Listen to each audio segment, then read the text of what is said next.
वासुदेव हे नाथ नारायण वासुदेव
चंद्र भगवान की जय, सद्गुरुदेव भगवान की जय, सच्चिदानंद भगवान की जय, सनातन धर्म की जय, श्री कृष्णचंद्र भगवान की जय, श्री शुकदेव भगवान की जय, श्री वेदव्यास जी महाराज की जय, श्री शंकर भगवान की जय, श्री अम्बे मात की जय, श्री हनुमान जी महाराज की जय।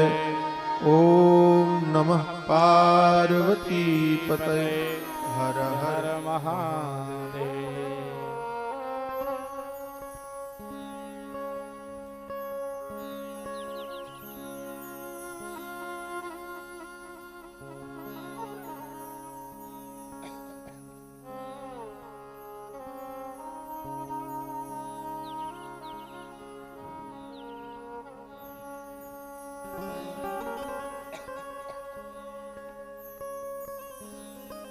वंदे कृष्णं वंदे व्रजप्रियं,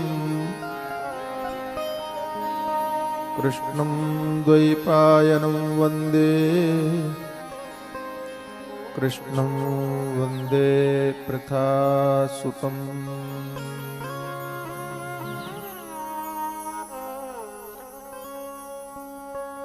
अखिल कोटि ब्रह्मांडाधिनायक परात्पर तत्व पर ब्रह्म परमात्मा तथा उन्हीं के अभिन्न स्वरूप सद्गुरुदेव भगवान के चरणों में अनंत शा प्रणाम।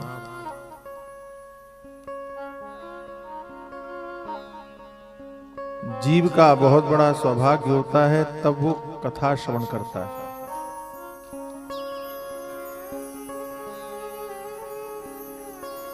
अनंत जन्मों के पुण्य उदय होते हैं तब संतों का साथ मिलता है।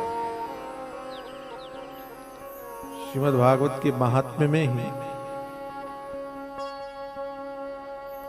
एक बहुत बढ़िया बात कही, भाग्योदयेन बहुजन्म समर्जितेन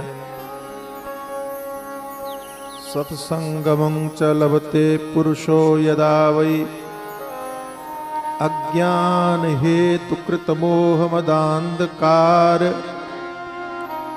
नाशं विधाय हि तदोदयते विवेकः। देवर्षि नारद जी कहते हैं अनंत जन्मों के पुण्य एक साथ में फल देने के लिए जब तैयार होते हैं तब व्यक्ति को जीवन में संतों का साथ मिलता है।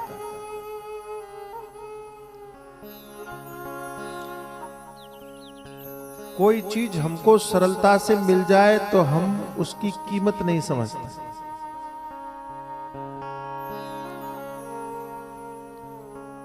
लेकिन सच्चाई यही, आपने कभी ध्यान दिया हो कि जिन लोगों को आयु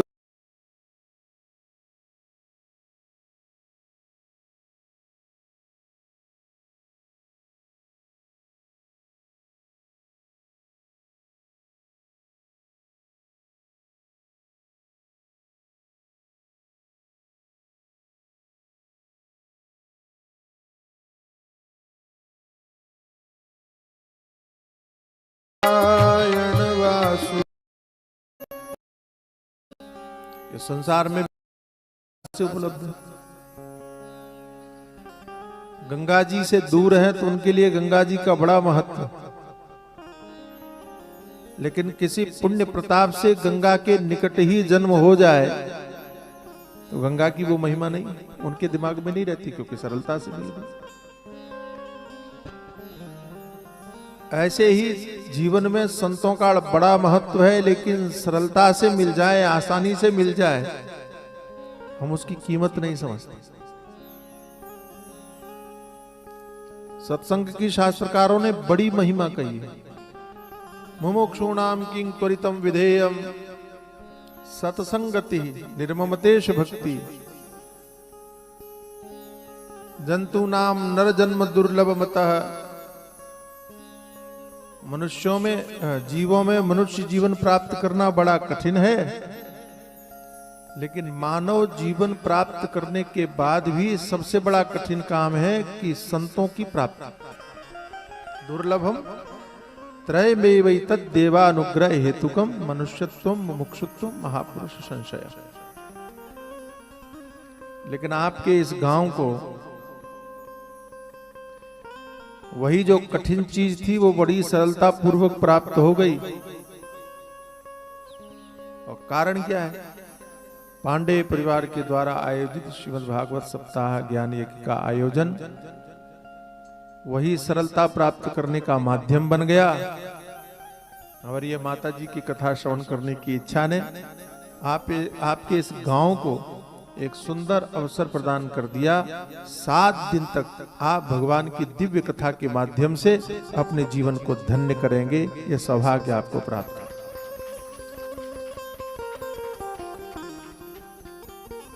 कई लोगों के मन में आता है कथा क्यों सुननी चाहिए, कथा सुनने से होगा ही क्या। ये संसार में भी भांति भांति के लोग हैं, तरह तरह के लोग अनेक तरह की बातें भी करते हैं। पैसे की बर्बादी, फालतू, इससे क्या लाभ। देखो एक बात बताएं आप, मैं आपसे पूछता हूं कि बच्चों को पढ़ाना जरूरी है कि नहीं? बोलो बोलो बोलो, थोड़ा जुड़ो, आप कथा से जुड़ो। हम लोग आपस में बातें करेंगे, कथा नहीं सुनेंगे। ऐसा समझो कि हम बात एक दूसरे से सीखेंगे, ठीक है? बच्चों को पढ़ाना जरूरी है कि नहीं? बोलो जरूरी। कोई कहे क्या लाभ है, स्कूलों को बनाने की क्या जरूरत है? जितना पैसा स्कूलों में सरकारें खर्च कर रही है उतना किसी को दे दो तो जिंदगी बन जाए। बात आई नहीं समझ में आ रही है? अगर वो पैसा किसी को बांट दिया जाए, अगर पैसा बांट दिया जाए तो लोगों की भूख मिट जाए, ये तर्क सही माना जा सकता है? नहीं, क्योंकि रोटी खाएगा आदमी, दिन में खाएगा, शाम को फिर भूख लगेगी। लेकिन शिक्षा उसको ऐसा योग्य बना देगी कि वो जीवन भर रोटी का इंतजाम कर सकेगा। बात आ रही समझ? जीवन भर। इसलिए भोजन से अधिक शिक्षा को शास्त्रकारों ने महत्व दिया। अच्छा एक काम करो भैया, ये कैमरे वाले भाई, तुम लोग का ध्यान रखना, ज्यादा भीड़, वैसे ही लोग हमारे सीमित हैं और तुम लोग ढक के खड़े हो जाओगे, मैं सुनाऊंगा किसको, ये बताओ।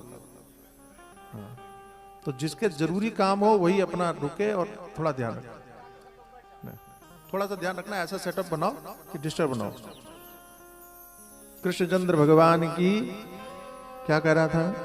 अच्छा मैं भूल जाता हूं, इसलिए ध्यान से सुनना और बताना याद करके।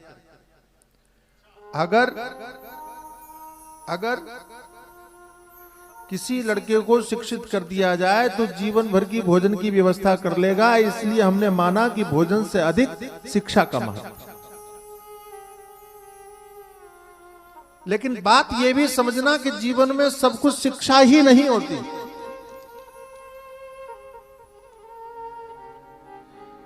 शिक्षा से भी अधिक महत्वपूर्ण अगर कोई चीज है तो उसका नाम है संस्कार। समझ में आए? आप लोगों ने खूब पढ़े लिखे मूर्ख देखे होंगे, पढ़े लिखे गधे देखे होंगे कि जिन्होंने शिक्षा तो प्राप्त कर लिया लेकिन आता उनको कुछ नहीं। माता पिता का सम्मान कैसे करना चाहिए, परिवार को कैसे संजोना चाहिए, समाज को कैसे महत्व देना चाहिए, राष्ट्र के प्रति हमारा क्या कर्तव्य होना चाहिए, धर्म के प्रति हमारी भावनाएं क्या होनी चाहिए, ये समझ तुम्हारी शिक्षा नहीं देती है। तो ध्यान रखना, कुत्तों को भी पढ़ाया जा सकता है। नहीं पढ़ाते हैं, पुलिस वाले कुत्ते देखो ट्रेनिंग की दी जाती है, वो भी समझते हैं। बंदरों को भी, पशुओं को भी। मैं आज ही देख रहा था, एक कुत्ता पेंटिंग बना रहा था, एक कुत्ता ब्रश लेकर के एबीसीडी लिख रहा था। शिक्षित तो पशुओं को भी बनाया जा, थोड़ा मेहनत पड़ती है लेकिन बनाया जा सकता है। लेकिन क्या कुत्तों को संस्कारवान बनाया जा सकता है? संस्कार तो धर्म से ही आएंगे भाई।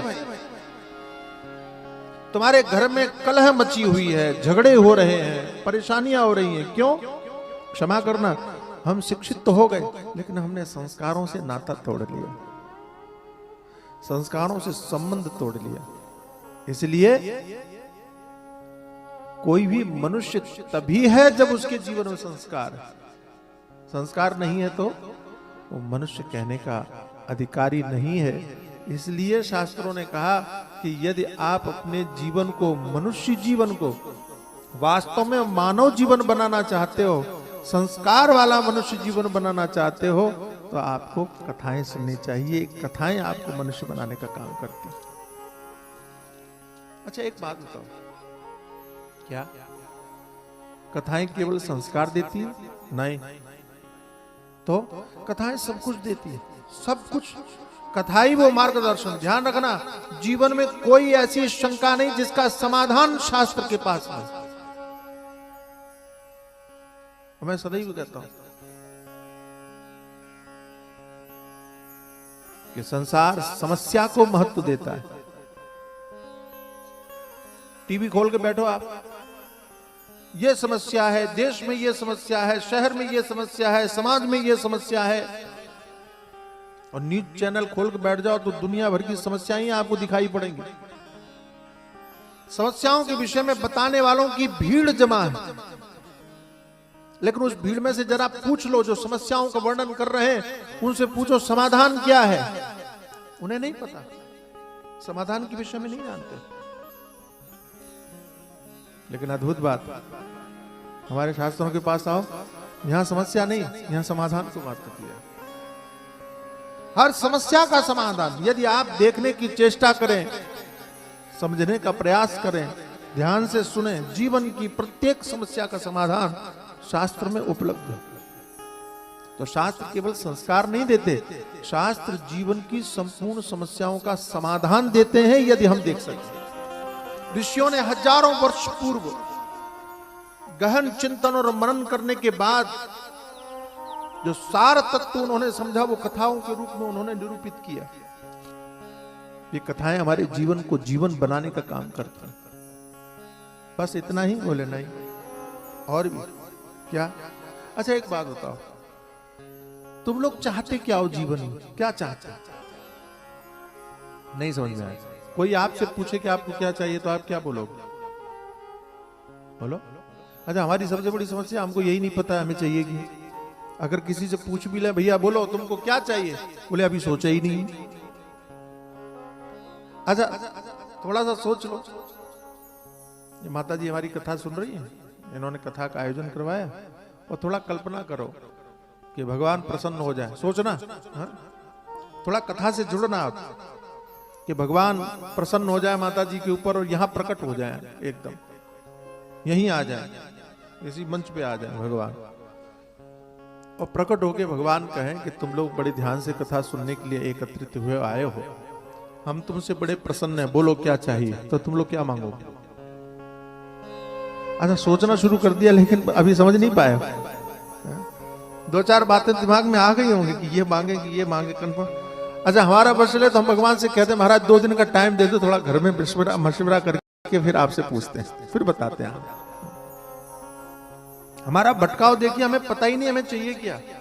लेकिन भले ही आपको पता ना हो, एक बात निश्चित है जो आपको चाहिए, वो मैं बताता हूं। क्या आप सुखी होना चाहते हैं कि दुखी होना चाहते हैं? बोलो बोलो। मुझे पता है कोई भी व्यक्ति दुखी होना चाहता है, सब सुखी होना चाहते हैं, सब सुखी। कैसे सुखी होना चाहते हैं? हम चाहते हैं कि ऐसा सुख मिल जाए जो कभी जाए ना, है ना? और दुख ऐसा जाए कि कभी,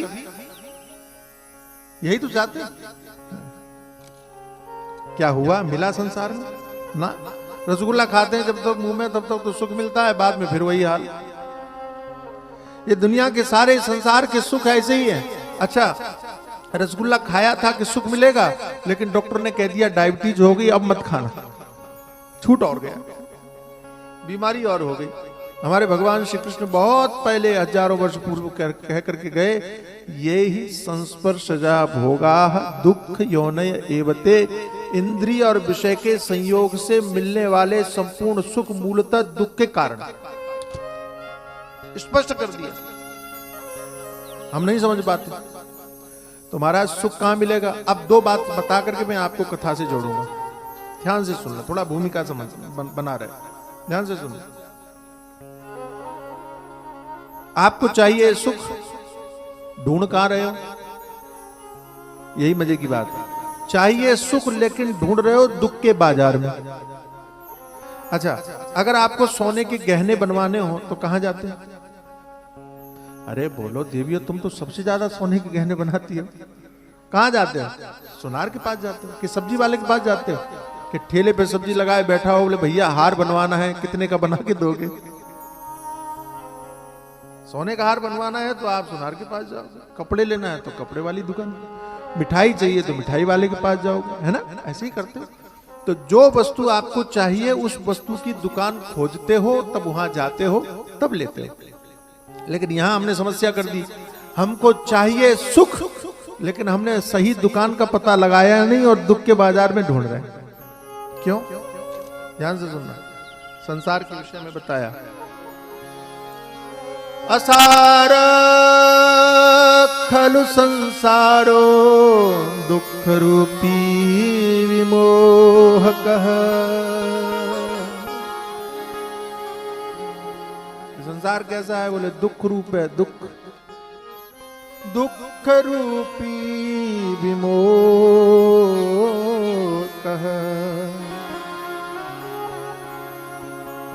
इस संसार का इतिहास उठा के देख लो,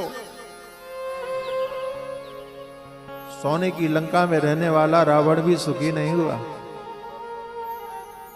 हुआ? अच्छा, रावण के पास क्या नहीं था? बुरा मत मानना, जो तुम चाहते हो ना वो सब भरपूर मात्रा में वहां था। हम लोगों को अगर 10 तोले सोना मिल जाए तो हम बड़े खुश हो जाते हैं, उसकी पूरी नगरी सोने की थी। अपि स्वर्णमयी लंका, स्वर्ण की, सोने की लंका।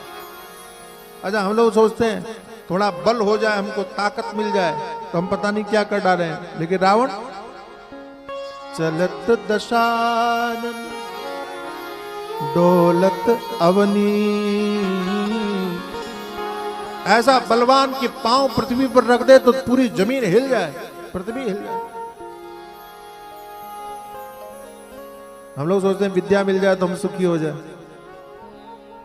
रावण परम विद्वान, जटाटवी गलज्जल प्रवाह पावित स्थले गलेव लंबि लंबितां भुजंग तुंग मालिका, डमट डमट डमट डमन निनाद वड्डमरवयं चकार चंड तांडवं तनोधुना शिवा शिवं जटाकटाह संभ्रमं भ्रमन्निलिम्ब निर्झरी विलोल वीचि वल्लरी विराजमान मूर्धनि धगत धगत धगत धगत ज्वलल्ललाट पट्ट पावके किशोर चंद्रशेखर रति प्रतिक्षणम मम। ये रचनाएं करने वाला ऐसा विद्वान रावण, विद्या भी है।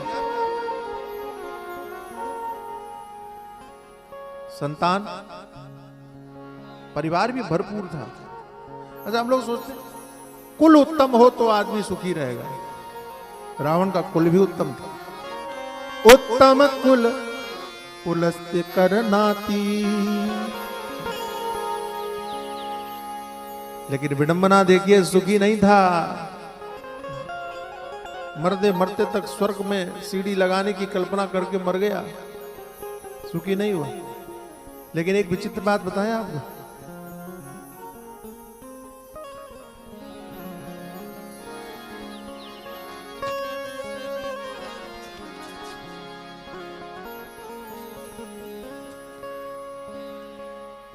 आप लोग इधर ध्यान दें, जिसको चुप कराना है वो चुप करवा ले। आप सब लोग इधर ध्यान दें। आपका ध्यान भंग होगा तो मैं सुनाऊंगा किसे, थोड़ा ध्यान। कृष्णचंद्र भगवान की। लेकिन उसी रामायण में एक अद्भुत बात है।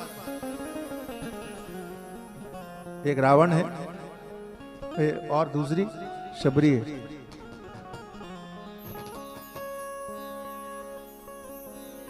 दोनों उदाहरण अद्भुत है। जो कुछ रावण के पास है, शबरी के पास कुछ नहीं। रावण सोने की लंका में है और शबरी पर्णकुटी में, झोपड़ी में रह रही, आश्रम में रह रही। शबरी के आश्रम पर उधारा, विद्या भी नहीं है, कुलीन भी नहीं है, बल भी नहीं है, परिवार भी नहीं है, कुछ नहीं। लेकिन शबरी को कोई दुख नहीं।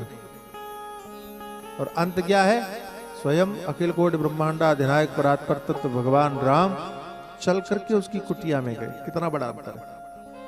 तो भगवान से ही व्यक्ति सुखी हो सकता है, क्योंकि सच्चिदानंद रूप। भैया मेरी आवाज कम हो गई भी, ये माइक कम हो गया।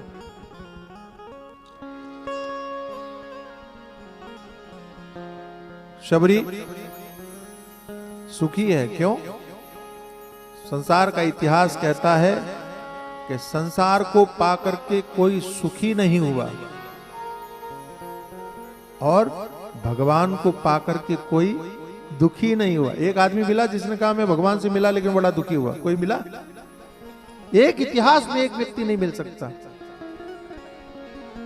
सब कर्मत खगनायक एहा, सब कर्मत खग नायक एहा, करिय राम पद पंकज नेहा, करिय राम पद पंकज नेहा। श्रुति पुराण सब ग्रंथ कहाही, श्रुति पुराण सब ग्रंथ कहाही, रघुपति भगति बिना सुख नाही, रघुपति भगति बिना सुख नाही। श्री राम जय राम जय जय राम, श्री राम जय राम जय जय राम, राम राम जय सिया राम जय जय सिया राम, जय सिया राम जय जय सिया राम, राम श्री राम जय जय राम। बोलिए श्री राम जय जय राम, जय सिया राम जय जय सिया राम, जय सिया राम जय जय सिया राम, राम श्री राम जय जय राम, श्री राम जय जय राम, जय सिया राम जय जय सिया राम, जय सिया राम जय सिया राम, जय सिया राम जय जय सिया राम। सबने घोषणा किया। गोस्वामी तुलसीदास जी महाराज कहते हैं कि कोई कुछ भी कर ले, जब तक अपने आप को परमात्मा से नहीं जोड़ेगा तब तक वो सुखी नहीं हो सकता। और उदाहरण भी गजब के दिए। कमट पीठ जामे बरुबारा, बंद्या सुत बरु काहो मारा, भूलई नव बरु बहुविध भूला, जीवन ला सुख हरि प्रतिकूला। कछुआ की पीठ पर बाल पैदा हो सकते हैं क्या? नहीं हो सकता। तुलसीदास जी कहते हैं ये नहीं हो सकता, लेकिन कहते हैं हो सकता है, कोई चमत्कार हो जाए। वो आजकल टीवी वाले नहीं दिखाते ये तेल लगाओ तो गंजे भी बाल पैदा हो जाते हैं, ऐसा हो सकता है कोई वैज्ञानिक चमत्कार हो जाए कि कछुआ की पीठ पे बाल भी पैदा हो जाए। कमट पीठ जामे बरुबारा, बांझ का लड़का किसी को मार सकता है भैया? ये भी चमत्कार हो जाए, हो सकता है। यह असंभव भी संभव हो जाए। बगीचा, ये क्या हो रहा है ये बीच बीच में गड़बड़ मत करो। बगीचा जो है वो जमीन पर लगता है, पृथ्वी पर। हो सकता है आसमान में उल्टा बगीचा लगने लग जाए, ये भी हो सकता है, लेकिन भगवान के बिना कोई सुखी हो जाए ये नहीं हो सकता। बहुत बातें कही, अंत में तो एक बात और कह दी, बारी मथे घृत हो बरु सिकताते बरुते बिनु हरि भजन न भवतरिय यह सिद्धांत अपेल। पानी को मतने से घी निकल सकता है, हो जाएगा, हो सकता है ये भी हो जाए। रेत के पेरने से तेल निकल सकता है, सिकताते बरुते नहीं हो सकता। ऐसी दुनिया में सारे असंभव संभव हो सकते हैं, लेकिन जब तक भगवान से नहीं जुड़ोगे तब तक सुखी नहीं हो सकते। चूंकि जीव सुखी होना चाहता है, इसलिए ये कथाएं भगवान से जोड़ने का काम करती हैं ताकि आप सुखी हो जाओ। कथा का सबसे बड़ा उद्देश्य यही है। आपकी जो अभिलाषा है, कामना है, जिसकी पूर्ति आप करना चाहते हो, वो पूर्ति केवल और केवल कथा के माध्यम से हो सकती है। कथा सरलता पूर्वक आपको परमात्मा से जोड़ने का काम करती है। जैसे छोटे छोटे बच्चों को और आप पढ़ने के लिए भेजते हो स्कूल में, तो वहां टीचर या मास्टर या गुरुजी तो फलों के नाम के माध्यम से अक्षर बोध करवाते हैं। सरल तरीका है ना। आपको ए पढ़ाना है तो सीधे सीधे ए समझ में नहीं आएगा तो ए फॉर एप्पल बोलते हो आप। सीधे सीधे गा समझ में नहीं आएगा तो गा गणेश बोलते हो, तो गणेश जी से गा जल्दी समझ में आ जाएगा। हालांकि गा का गणेश जी से कोई लेना देना नहीं है, एप्पल का ए से कोई लेना देना नहीं है, लेकिन आकार व्यक्ति के दिमाग में जल्दी बैठता है, इसलिए छोटे छोटे बच्चों को आकार के माध्यम से हम अक्षर बोध करवाते हैं, जो कि मूलतः निराकार है। ऐसे ही मूलतः जो परमात्मा निराकार है, वो परमात्मा साकार के रूप में परिवर्तित हुआ। साकार परमात्मा की कथा सुन के आपका मन सहज रूप में परमात्मा से जुड़ जाएगा। इसलिए हमारे ऋषियों ने इतना परिश्रम करके कथाओं को जोड़ा। बहुत सौभाग्य, बड़े भाग्य की बात है कि आप आज से ये शुभारंभ जो कथा हुई है, उस कथा को आप श्रवण कर रहे हैं। आइए प्रेम पूर्वक इस मंगलमयी घड़ी का लाभ उठाएं, चूक न जाएं। आज तो पहला दिन है, थोड़ा सा विलंब होता ही तैयारियों में, और हमारे इस परिवार की जो कथा है भगवान की अहेतु की दया है।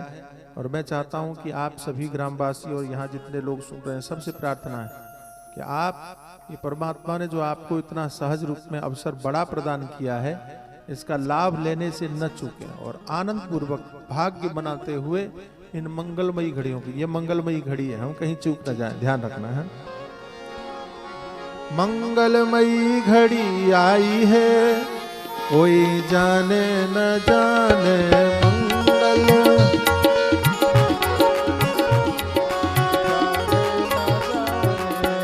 मंगलमयी घड़ी आई है, कोई जाने न जाने मंगलमयी घड़ी आई है, कोई जाने न जाने। जब से दर्श मिले सतगुरु के, जब से दर्श मिले सतगुरु के, जब से दर्श मिले सतगुरु के, जब से दर्श मिले सतगुरु के, मनहु परम निधि पाई है, कोई जाने न जाने मनहु परम निधि पाई है, कोई जाने न जाने। मंगलमयी घड़ी आई है, कोई जाने न जाने, कोई आई है, कोई जाने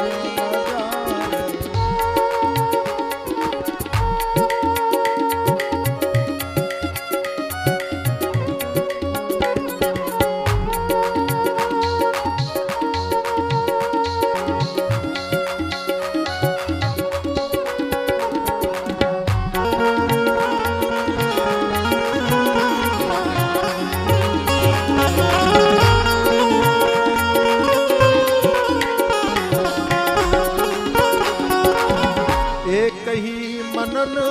एक ही चिंतन, एक ही मनन, एक ही मनन, एक ही चिंतन, एक ही मनन, एक ही छवि मन भाई है, कोई जाने न जाने। एक ही छवि मन भाई है, कोई जाने न जाने। एक ही छवि मन भाई है, कोई जाने न जाने। एक ही छवि भाई है, कोई जाने न जाने। मैं तो नाम भी नहीं जानता, वो चाउमीन और वो क्या क्या होता है, मैगी और ये सब भर दिया दिमाग, बीमारी का घर। अच्छा ऐसा मत समझना कि बच्चे ही बिगड़ गए, बिगाड़ने वाले तुम ही लोग। उनको क्या मालूम मैगी क्या होता है कि चाउमीन क्या होता है, लेकिन स्वाद देने वाले तो तुम ही हो ना मुंह में।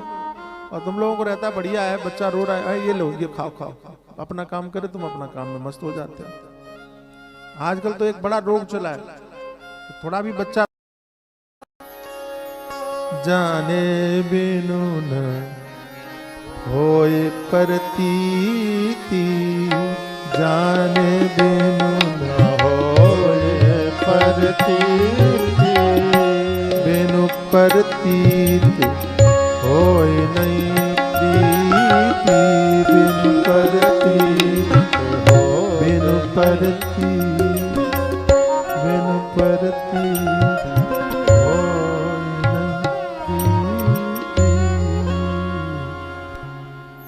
जब तक आप जानते नहीं हो तब तक विश्वास नहीं हो। एक होता है मान ना मान लेते हो, लेकिन बिना जाने विश्वास नहीं होता। और जब तक विश्वास नहीं होता तब तक प्रेम नहीं होता। ये बिना जाने जो प्रेम करते हैं उनका प्रेम टिकता भी नहीं है, लेकिन जान करके प्रेम मीरा ने किया तो जहर पीने के बाद में भी नहीं टूटा। प्रहलाद ने कष्ट भोगने के बाद में भी उनका प्रेम कम नहीं होता, क्योंकि उन्होंने जान करके किया। हमारे यहाँ जीवन में थोड़ा सा दुख आ जाए हम तो भगवान को उठा के फेंक देते हैं। एक सज्जन हमको मिले, कहने महाराज हमको तो इतना दुख आया, हमने तो भगवान को उठा के गंगा जी में फेंक दिया। उनका उसमें भगवान का क्या बिगाड़ लिया तुम? हम बिना जाने प्रेम करते हैं, इसलिए हमारे उस प्रेम की हालत ऐसी होती है। तो कथा का भी बोध बना रहना चाहिए, महात्म्य बना रहना चाहिए, महिमा बनी रहनी चाहिए। कथा क्यों सुननी चाहिए पता होना चाहिए, मालूम होना चाहिए। आप दूध पीते हो क्यों पीना चाहिए मालूम हो जाएगा तो कभी छोड़ नहीं सकते। और जो चीजें नहीं खानी चाहिए मालूम हो जाएगा तो छोड़ दोगे। बच्चों को दूध की महिमा अब नहीं रही, अब उनके दिमाग में पता नहीं कहां से वो, मैं तो नाम भी नहीं जानता, वो चाउमीन और वो क्या क्या होता है, मैगी और ये सब भर दिया दिमाग, बीमारी का घर। अच्छा ऐसा मत समझना कि बच्चे ही बिगड़ गए, बिगाड़ने वाले तुम ही लोग। उनको क्या मालूम मैगी क्या होता है कि चाउमीन क्या होता है, लेकिन स्वाद देने वाले तो तुम ही हो ना मुंह में। और तुम लोगों को रहता है बढ़िया है, बच्चा रो रहा है, ये लो ये खाओ खाओ, अपना काम करे, तुम अपना काम में मस्त हो जाते हो। आजकल तो एक बड़ा रोग चला है, थोड़ा भी बच्चा रोया नहीं तुरंत उसको फोन पकड़ा, फिर आप कहते हो दिया किसने था? आकर्षण पैदा किसने किया? हम ही बिगाड़ने का काम करते हैं, फिर हम ही बैठ के रोते हैं। इसलिए अच्छी चीजों से परिचय करवाओ। आप में से कितने लोग हैं जो अपने बच्चों को भगवान से जोड़ने की बात करते हैं, जो अपने बच्चों को मंदिर ले जाने की बात करते हैं, तो अपने बच्चों को संतों की महिमा सुनाते हैं, जो अपने बच्चों को बिठा करके भगवान की कथा सुनाते हैं। मुझे बड़ी पीड़ा होती है, लेकिन ये कहूंगा जरूर कि आप जन्माष्टमी आपके घर में त्योहार मनाया जाता है कि नहीं? बोलो बोलो बोलो। लेकिन क्या आपने कभी अपने बच्चों को बिठा के सुनाया कि जन्माष्टमी क्यों मनाया जाता है? क्या रामनवमी, भगवान श्री राम का अवतार कब हुआ, कौन से दिन हुआ, आपने कभी बच्चों को बैठ के बताया? नहीं बताया। हम दशहरा क्यों मनाते हैं, कि हम दीपावली क्यों मनाते हैं, इन सारे त्योहारों को मनाने के बाद में भी हमने अपने बच्चों को इन त्योहारों से जोड़ने का काम कभी नहीं किया। आपके माँ बाप ने भी नहीं किया, इसलिए आपको नहीं पता है। आप नहीं कर रहे हो तो आपके बच्चों को भी नहीं पता होगा, और ऐसे ही वो संस्कार कमजोर होते चले जाते हैं और भविष्य में कोई भी उनको बहका के लेके चला जाता है। हम बचपन से धर्म के संस्कार डालें, हम अच्छी अच्छी बातों से परिचय करवाएं, हम कथाएं सुनाएं, हम जो कुछ जानते हैं उन बातों को बच्चों के साथ में शेयर करें। आप संस्कार ध्यान रखना, छोटे से बच्चे के मन में पड़े हुए संस्कार जीवन भर के लिए अमिट रहते हैं। आप सोचो कि बच्चा बड़ा हो जाए, बड़ा होने के बाद में हम उसको धर्म के संस्कार देंगे, वो नहीं सीखेगा, और सीख भी लिया तो समझेगा नहीं, उसको कभी बदल नहीं सकते। लेकिन बचपन से आपने जो संस्कार दिए हैं वो संस्कार उसके जीवन में अमिट हो जाएंगे, वो कभी बदलने का काम करेंगे नहीं। इसलिए मेरा निवेदन है कि आप गर्भावस्था से ही आप धर्म के संस्कार देना शुरू करें, अच्छी अच्छी बातें करना शुरू करें, तो जीवन में बदलाव आता है। बच्चों को अच्छी बातें सुनाएं। कथा की महिमा है, क्या महिमा है वही सुनिए। सबसे पहले मंगलाचरण किया, मंगलाचरण करना चाहिए। सच्चिदानंद रूपाय विश्वोत्पत्त्यादि हेतवे तापत्रय विनाशाय श्री कृष्णाय वयम नमः, ये मंगलाचरण किया। हम भगवान को प्रणाम करते हैं। कौन भगवान? तो कहा उनका नाम है सच्चिदानंद। हम लोग बोलते हैं ना सच्चिदानंद भगवान की, तो सच्चिदानंद कौन है? इसका मतलब क्या होता है? इसमें 3 शब्द है, सत, चिद, आनंद। सत का मतलब है जिसका कभी विनाश नहीं होता। दुनिया की सारी चीजें मिट जाती हैं, भगवान ही एक है जो नहीं मिटते, सब मिट जाते। ये फूल आज आपको दिख रहा है, महीना भर बाद में दिखेगा नहीं, खत्म हो जाएगा। अच्छा, महीना भर पहले था भी नहीं, ये ध्यान रखना। जो चीज पैदा होती है वो नष्ट भी हो जाती है। भगवान कभी उत्पन्न नहीं हुए, इसलिए कभी नष्ट भी नहीं होते, इसलिए सत्य। सत का अर्थ क्या है? त्रिकाला बाधत्वम सत्यत्वम, तीनों काल में जिसका बाध ना हो, जो पहले भी था, आज भी है, कल भी रहेगा, वो भगवान। भगवान के अतिरिक्त दुनिया में कोई ऐसी चीज नहीं जो पहले भी थी, आज भी है और कल भी रहेगी, कोई नहीं, इसलिए भगवान सत्य। ठीक है। संसार क्या है? असत। दूसरा भगवान क्या है? चित, माने ज्ञान स्वरूप है। उनको समझने के लिए किसी दूसरे ज्ञान की आवश्यकता नहीं, उनको समझ लो वही समझ में आ जाए। इसलिए कहा जानत तुम्हें तुम्हें हो जाए। ज्ञान स्वरूप चैतन्य, जड़ नहीं, चेतन। और तीसरी बात क्या कही? आनंद। आनंद रूप है भगवान। जो आनंद सिंधु सुख राशि सी करते त्रैलोक सुपासी। आनंद के समुद्र है, तुम्हें सुख चाहिए ना? अच्छा, गोस्वामी जी ने तो यहाँ तक कह दिया, संसार में जितना भी सुख दिखाई पड़ता है भगवान के आनंद रूपी समुद्र की एक बूंद का परिणाम है। मतलब भगवान के आनंद रूपी समुद्र में से एक सींक ऐसे बोर के किसी ने छिड़क दिया, संसार में आनंद बिखर गया। ये भगवान का वास्तविक स्वरूप है। हम उनको प्रणाम करते हैं। अच्छा, भगवान करते क्या है? विश्वोत्पत्त्यादि हेतवे, इस संसार की उत्पत्ति के कारण है, इसको उत्पन्न करने वाले भगवान है। अच्छा, इसको केवल भगवान ने बनाया? हाँ, केवल बनाया नहीं तो पालन भी किया और संहार भी करेंगे। बोले महाराज भगवान ने बनाया ये तो ठीक है, पालन भी किया ठीक है, भगवान संहार क्यों करते हैं? एक सज्जन हमको पहले कहने लगे महाराज ये भगवान जो संहार करते हैं ये ठीक नहीं करते, संहार करने की क्या जरूरत? और हम संसार को बनाने वाले भगवान को प्रणाम करते हैं, संसार का पालन करने वाले भगवान को प्रणाम करते हैं, संहार करने वाले भगवान को प्रणाम क्यों करें? ये तो ठीक काम नहीं करते। हमने कहा अच्छा एक बात बताओ।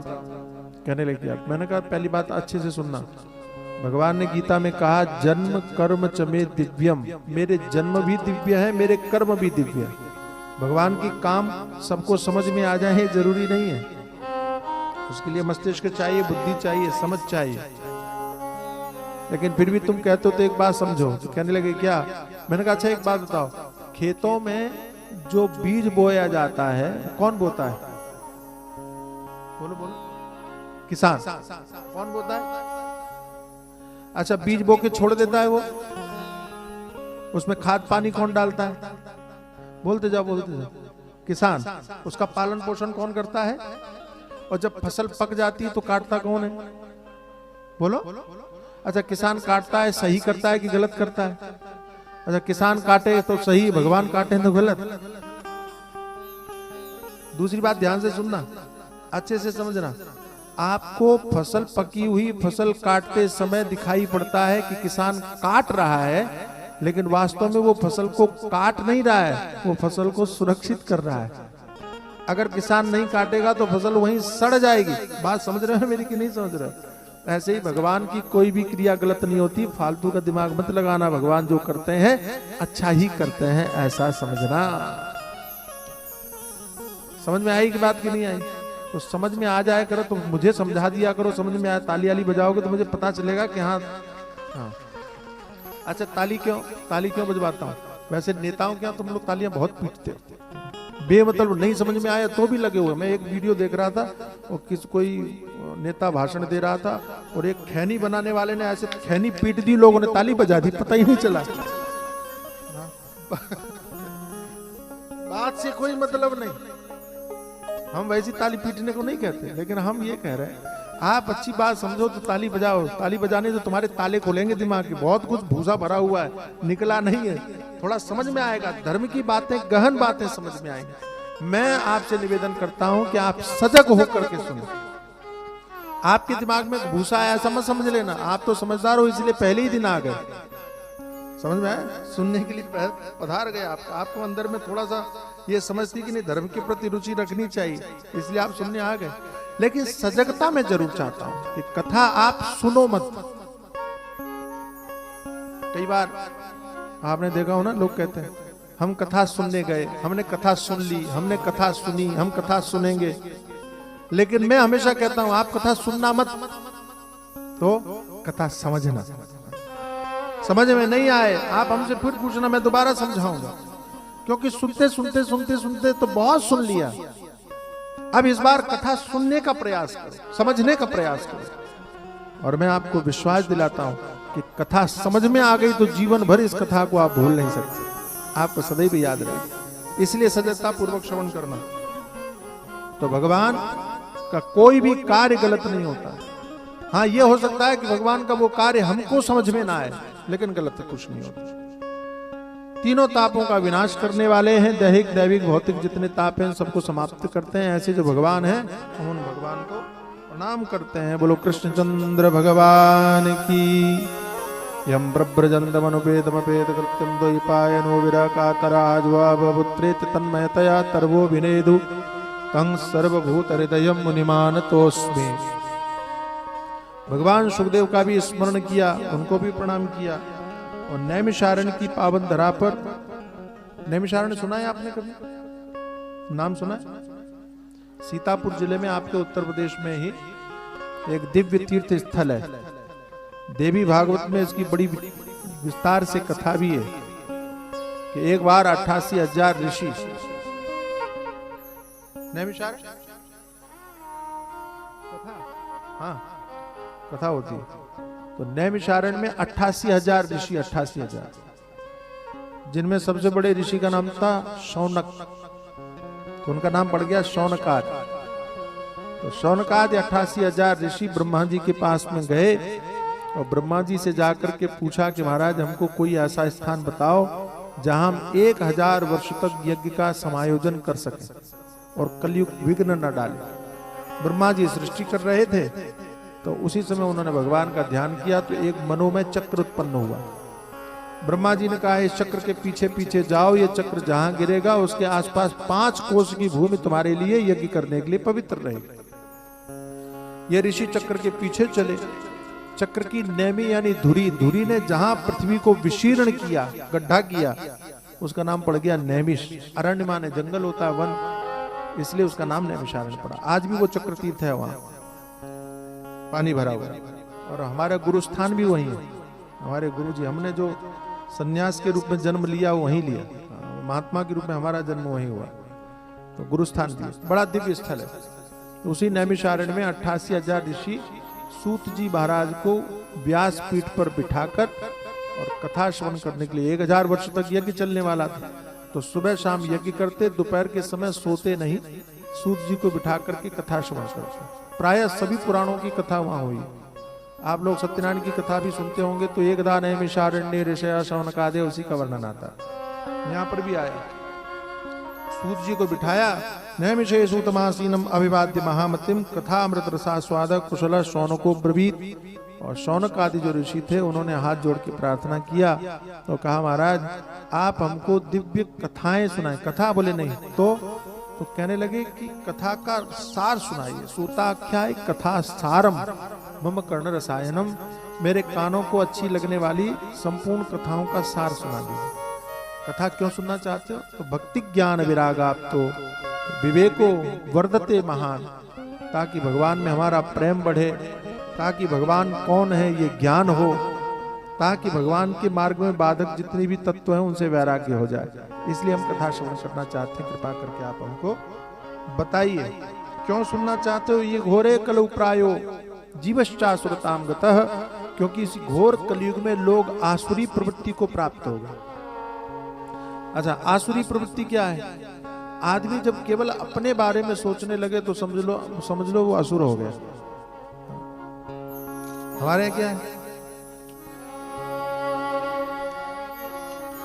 परहित सरिस धर्म नहीं भाई, परहित सरिस धर्म नहीं भाई, पर पीड़ा सम नहीं अधमाई, पर पीड़ा सम नहीं अधमाई। जय सिया राम, जय जय सिया राम,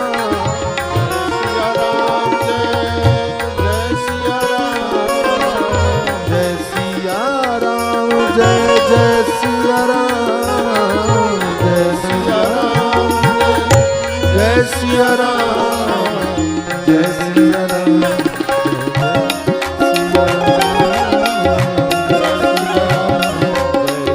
जय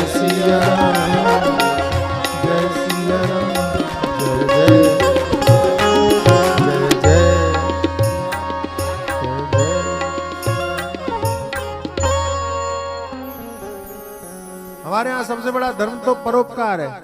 जो दूसरों के लिए जिए वो धर्म, वही सबसे सज्जन पुरुष है। यही दैवीय पहचान है, दैवीय पहचान है। अपने लिए जिए तो क्या जिए? पशु पक्षी भी जी रहे हैं, सारी दुनिया अपने लिए जी रही, हम भी अपने लिए जिए तो क्या? उनमें हमें अंतर क्या रहा? आसुरी प्रवृत्ति जो केवल अपने। और आदमी कलयुग में इतना इतना इतना स्वार्थी हो गया, इतना स्वार्थी हो गया, अपने स्वार्थ के चक्कर में माता पिता को भी अकेला छोड़ दिया। ये राक्षसी बनाई तो है। अच्छा, राक्षस क्या करते थे? थोड़ा तरीका बदल गया, बात तो वही है। राक्षस क्या करते थे?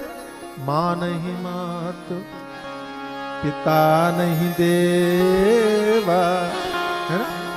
जो माता पिता को नहीं मानते, देवता को नहीं मानते, संतों को नहीं मानते, साधुओं को नहीं मानते, वही तो जिनके अस आचरण भवानी ते जानो निशिचर। सब प्राणी जितने भी हैं, सम नहीं सब, हम तो कहते हैं सभी वो जो ऐसा ऐसा जिनके जीवन में ऐसा ऐसा व्यवहार है, वे सब राक्षस। ऐसी समझना चाहिए। राक्षसों के सींग नहीं होते जैसे तुम टीवी में दिखाया जाता है।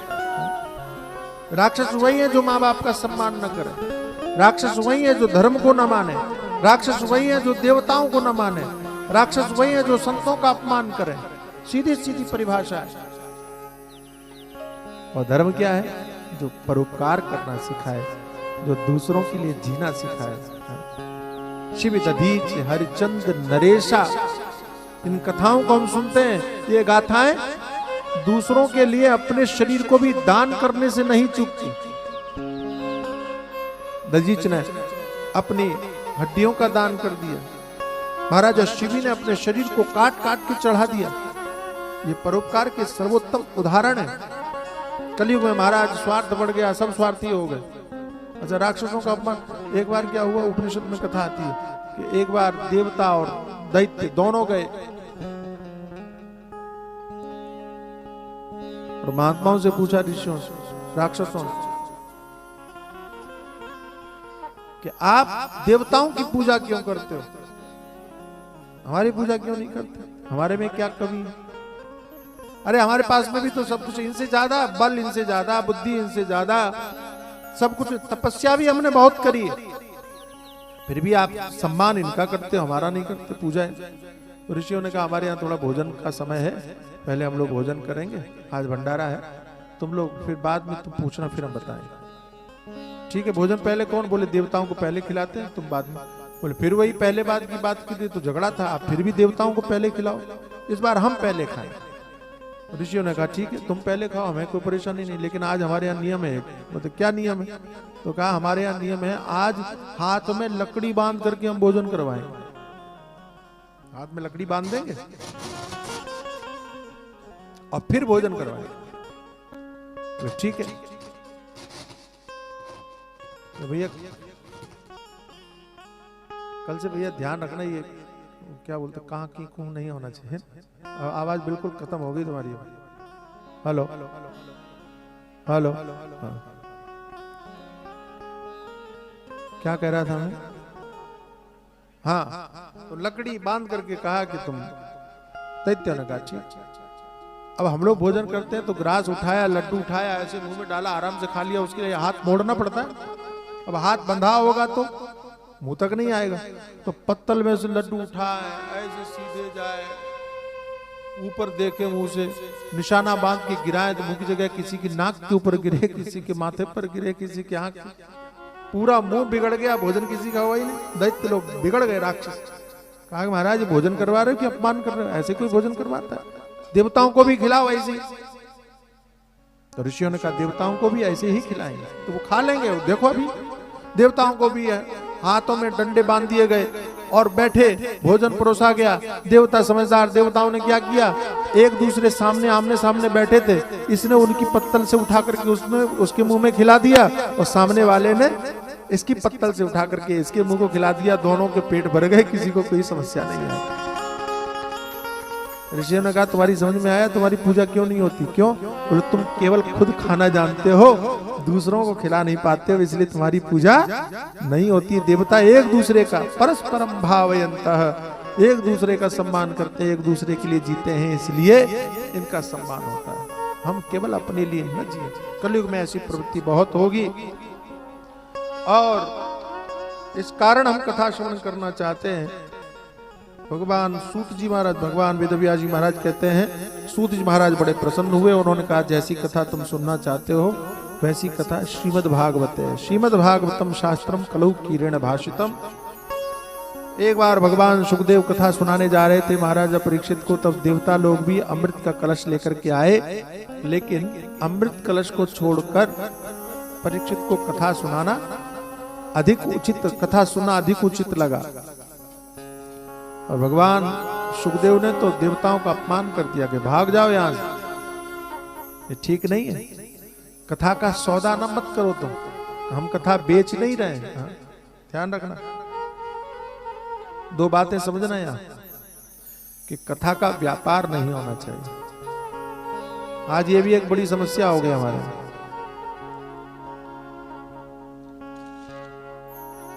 ध्यान रखना, कलयुग में जितनी चीजें मानव हित के लिए होनी चाहिए वो सब व्यापार के रूप में परिवर्तित हो गई। पहले शिक्षा गुरुकुल में ऐसी सिखाई दी जाती थी, कोई अभिलाषा नहीं होती थी कि भैया हम पढ़ाएंगे तो इतना पैसा तुमको देना पड़ेगा। अब तो एडमिशन के लिए पैसा पहले देना पड़ता है, पढ़ाई होगी कि नहीं होगी भगवान जाने। आपसे पैसा पहले ले लेंगे, तुम्हारा बेटा पास हुआ, फेल हुआ, आगे बढ़ा कि नहीं बढ़ा, पढ़ पाया कि नहीं पढ़, तुम जानो। और जितना स्कूल में नहीं पढ़ाते उससे ज्यादा तो घर की पढ़ाई के लिए लाद देते हैं। ऐसे ही होता है, पैसा बोल लेते हैं, पढ़ाना तुमको पड़ता है। और पहले गुरुजी लोग पैसा नहीं लेते थे, वहीं रखते थे, खिलाते भी थे, पिलाते भी थे और बाद में पढ़ाते भी थे। और जब संपूर्ण विद्या पढ़ लिया तब गुरु दक्षिणा में जो तुम्हारे पास योग्य हो तुम जा करके सौंप दो। उसमें भी कोई हिस्सेदारी नहीं थी, इतना ही देना पड़ेगा। हमारे यहाँ जो शिक्षा सबसे बड़ा माध्यम था मानव जीवन बनाने के लिए, उसको आज कलयुग में व्यापार का सबसे बड़ा माध्यम बना दिया। स्कूलों में जितनी कमाई दुनिया में कमाई नहीं। स्वास्थ्य, पहले वैद्य लोग पैसा नहीं लेते थे, पहले उपचार करते थे, तुम ठीक हो गए, जो तुमको समझ में आया दे दिए। लेकिन आज हॉस्पिटल सबसे ज्यादा पैसा कमाई का माध्यम बन गए, डॉक्टर सबसे ज्यादा पैसा कमाने वाला बन गया, शिक्षा और स्वास्थ्य दोनों कमाई का माध्यम बन गए। और दुर्भाग्य से ऐसे ही कथाओं का हाल हुआ। पहले कथाएं व्यापार का माध्यम नहीं था, लेकिन आज भगवान भला करे, कल्याण करे, इतना ही कह सकते। भगवान सुखदेव ने स्पष्ट कह दिया, क्व सुधा क्व कथा लोके क्व काच क्व मणिर महान। क्या कोई हीरे के बदले में, कांच के बदले में हीरा देगा क्या? तो तुमको अमृत के बदले में ये कथा हम तुमको सुनाए, नहीं हो सकता, भागो यहां से। श्रीमद् भागवती वार्ता सुराणाम अभी दुर्लभा, देवताओं को भी दुर्लभ हो गई ये कथा, ये बात प्रसिद्ध हो गई।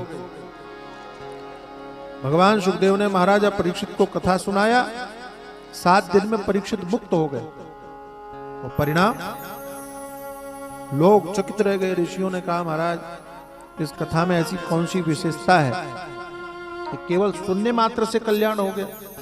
तो कहा, ये कथा साक्षात भगवान का वांग्मय स्वरूप है। ये कथा कोई पुस्तक नहीं है। इस कथा को केवल आप एक किताब समझने की भूल मत करना। ये भगवान का साक्षात वांग्मय विग्रह है। जैसे मूर्ति का विग्रह होता है, जैसे स्वर्ण का विग्रह होता है, ऐसे शब्दों का विग्रह भागवत है। कल आपको हम बताएंगे कि कैसे। और ये कथा परंपरा से हुई है। सबसे पहले भगवान नारायण ने इसको कहा ब्रह्मा जी को, ब्रह्मा जी ने नारद जी को कहा, देवर्षि नारद जी ने इस कथा को वेदव्यास जी को कहा, वेदव्यास जी ने लिखा, अपने पुत्र को पढ़ाया। ऐसे परंपरा से प्राप्त हुई। कोई भी चीज जो परंपरा से प्राप्त होती है वो गलत नहीं हो सकती। ज्ञान आपको कहां से प्राप्त हुआ ये पता चलना चाहिए, मूल उसका मालूम पड़ना चाहिए। इसलिए हमारे यहाँ परंपरा का महत्व, इसलिए हमारे यहाँ संप्रदाय का महत्व है। आप किस संप्रदाय से आते हो पता तो चले। और ये शास्त्र आपके जीवन में सावधानी के लिए ही इन बातों का वर्णन करते हैं कि संप्रदाय का बोध होना चाहिए। संप्रदाय का बोध रहेगा तो कभी कोई मनमाने ढंग से बना हुआ साधु आपके जीवन को भ्रमित करने का काम नहीं कर सके। आज जिसको देखो उस महात्मा बनकर के लोगों के बीच में भ्रम फैलाने में लगा हुआ है। और हम समझ लेते हैं कि साधु हैं, अच्छी बात कहते होंगे, लेकिन हमें पता नहीं वो कौन सी परंपरा के, कौन से संप्रदाय के, हम जानते ही नहीं। तो संप्रदाय बोध होना चाहिए, पता चलना चाहिए। संप्रदाय बोध क्यों होना चाहिए? अच्छा एक बात बताओ, टंकी ऊपर रखी होती, पानी भरा होता है, वही पानी पाइप के द्वारा रसोई में जा रहा है और वही पानी पाइप के द्वारा शौचालय में जा रहा है। पानी एक ही है, लेकिन रसोई के नल से पानी लेकर के पीने में आपको कोई परेशानी है? बोलो बोलो बोलो। और शौचालय का पानी पी सकते हैं? तो पानी तो वही है, लेकिन कहां से मिल रहा है ये हमने देखा, जब पता लगाया तो वो ठीक जगह नहीं है। ऐसे ही ज्ञान वही हो, लेकिन अगर देने वाला सही न हो तो बहुत सावधानी पूर्वक उसको ग्रहण करना चाहिए। जिससे प्राप्त हुआ ज्ञान आपके जीवन को भ्रमित करने का काम कर सकता है। इसलिए मनमाने साधुओं ने, मनमाने ढंग से बातें करने वाले लोगों ने हिंदुओं में सर्वाधिक भ्रम फैलाने का पाप किया। यहाँ जिसको देखो वो महात्मा बना घूम रहा है, जिसको देखो वो सिद्ध बना घूम रहा है, जिसको देखो वो अवतार बना घूम रहा है, जिसको देखो भगवान बना घूम रहा है। अभी थोड़े दिन पहले आपको पता चला होगा कि कहीं भगदड़ मच गई, उसमें कई लोग मर गए। वो अपने आप को भगवान कह रहा था उसी की सभा में। ऐसे मनमाने भगवान न जाने कितने पैदा हो गए, और जिनके कारण लोग सर्वाधिक हिंदू भ्रमित होता है, क्योंकि हम अपने शास्त्रों को जानते नहीं। इसलिए संप्रदाय बोध होना चाहिए। तो श्रीमद् भागवत आज से नहीं है, सृष्टि के आदि में स्वयं भगवान नारायण ने इसको ब्रह्मा जी से कहा, तब से ये कथा चलती आ रही है। ध्यान रखना। और तो देवर्षि नारद जी ने सनकादिकों को सुनाया, बोले सनकादिकों से सुना, हाँ ये कथा कब हुई ये हमको जानना है। तब इन्होंने बताया कि एक बार की बात, देवर्षि नारद जी बड़े विचलित थे। सनकादिकों ने पूछा कि आपको क्या परेशानी है? तो देवर्षि नारद जी ने कहा कि मैं पृथ्वी पर गया, तब तक कलयुग आ चुका था और कलयुग के कारण चारों तरफ हाहाकार मचा हुआ था, लोगों के जीवन में सत्य नहीं रहा। सत्यम नास्ति तपः शौचम दया दानम न विद्यते, उदरम मरिणो जीवा वरा काकूट भाषण मंदास मंदमतयो मंदभाग्याय उपद्रुता, पाखंड निरताः संतो विरक्ताः सपरिग्रहा। लोगों के जीवन से सत्य चला गया, लोगों के जीवन से पवित्रता चली गई, दया दान सब समाप्त हो गए। क्या रहा? उदर भरे सोई धर्म सिखावे। केवल पेट भरने की विद्या रहेगी, पेट भरने की। उदरम मरिणो जीवा वरा काकूट भाषण। मूर्ख लोग अपने आप को बुद्धिमान समझने लगे, अभागे लोग अपने आप को भाग्यशाली मानने लगे, संत पाखंडी हो गए। किसको कहां क्या कहें आप? इस कलयुग में संत पाखंडी हो गए, ऐसा कहने वाले भागवतकार है, उन्होंने लिखा कि कलयुग में ऐसा होगा, ये कपड़े पहनने वाले लोग पाखंडी होंगे भाई। इसलिए सावधान रहना हमारा जरूरी है कि कौन सही कौन गलत। और तरुणी प्रभुता गेहे, श्याल को बुद्धिदायक।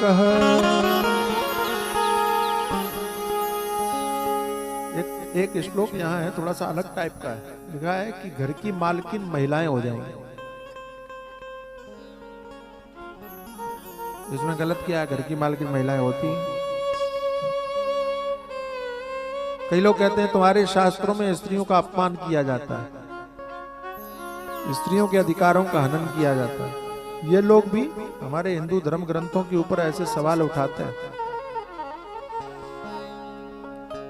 और ढूंढ, पूरी रामायण में उनको एक ही चौपाई मिलती है ढूंढ ढांड के। वो कौन सी चौपाई? ढोल गंवार शूद्र पशुनारी, ये सब ताड़ने के अधिकारी। कहते देखो देखो तुम्हारे शास्त्रों में क्या लिखा है।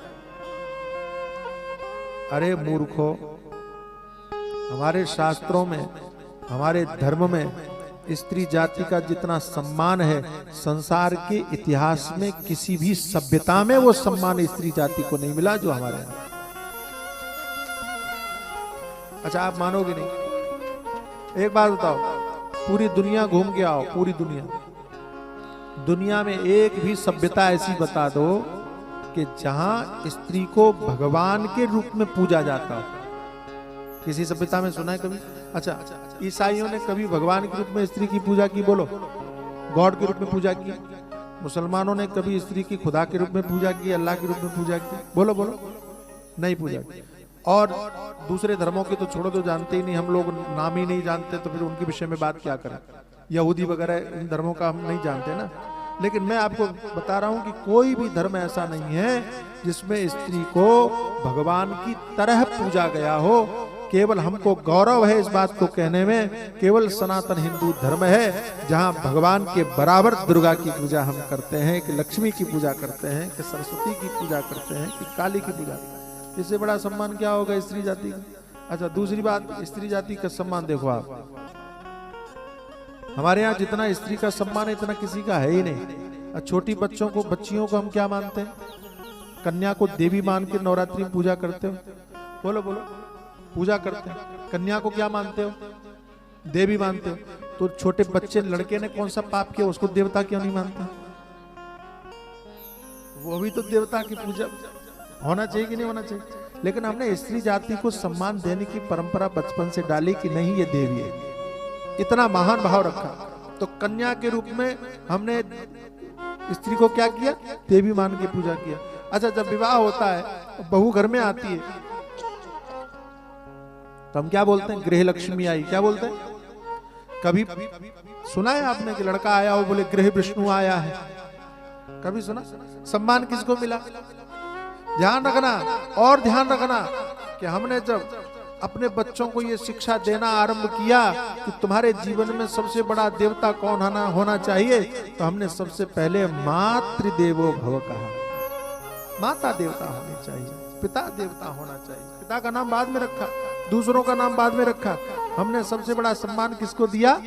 मातृशक्ति को। और हमारे यहाँ सबसे बड़ा सम्मान माता का है। माँ से बड़ा अधिकार किसी का नहीं पुत्र के ऊपर, ये हमारे शास्त्र ग्रंथों ने कहा।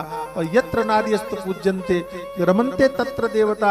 हमारे महाराजा मनु, जिनको दुनिया भर की गालियां देते हैं आजकल के मूर्ख लोग, उन्हें पता ही नहीं है कि उन्हीं महाराजा मनु ने अपने मनुस्मृति में ये लिखा कि यत्र नार्यस्तु पूज्यन्ते रमन्ते तत्र देवता।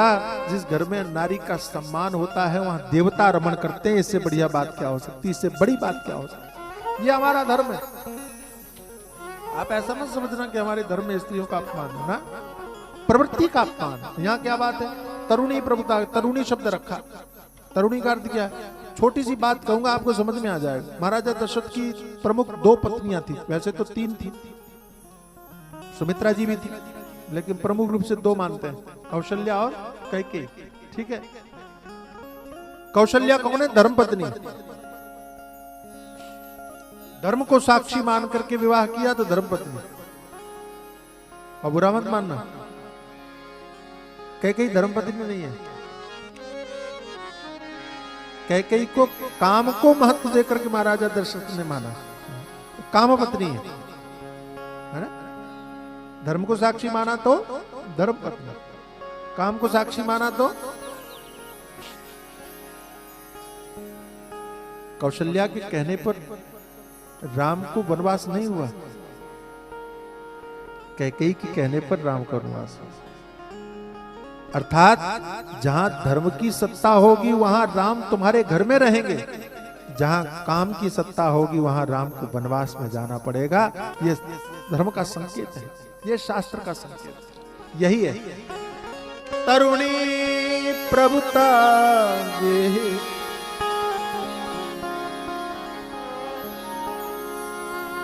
शाल को बुद्धिदायक। अब ये व्याख्या नहीं करूंगा, इस व्याख्या को यहीं रहने देते। कलयुग में बहुत सारे दोष आ गए, बहुत ज्यादा। तो किसी ने कहा महाराज एक बात बताओ, भैया आवाज थोड़ा बढ़ा दो, ये फिर डाउन हो गई। कलयुग में दोष ही दोष है, कुछ अच्छाई नहीं है भाई, अच्छाई भी है। कौन सी अच्छाई? एक सज्जन ने पूछा महाराज एक बात बताओ, क्या कि कलयुग में धर्म नहीं होगा क्या? बढ़ाइए आवाज, बढ़ाई भी, इधर मॉनिटर खोल दीजिए। धर्म नहीं होगा कलयुग में? बोलो धर्म। बोले होगा। कर्म नहीं होगा? कर्म भी होगा। तो जब धर्म भी होगा कर्म भी होगा तो फिर ऐसी कौन सी चीज है जो नहीं होगी? इसको दोष क्यों देते हैं? धर्म भी होगा कर्म भी होगा लेकिन शर्म नहीं होगी। धर्म भी होगा कर्म भी होगा लेकिन शर्म नहीं होगी। ये धर्म भी होगा कर्म भी होगा लेकिन शर्म नहीं होगी। धर्म भी होगा कर्म भी होगा लेकिन शर्म नहीं होगी। बात बात में मान पिता को, बात बात में मान पिता को। बेटा आँख दिखाएगा, हंस चुनेगा दाना ढूंढता। हंस चुनेगा दाना ढूंढता।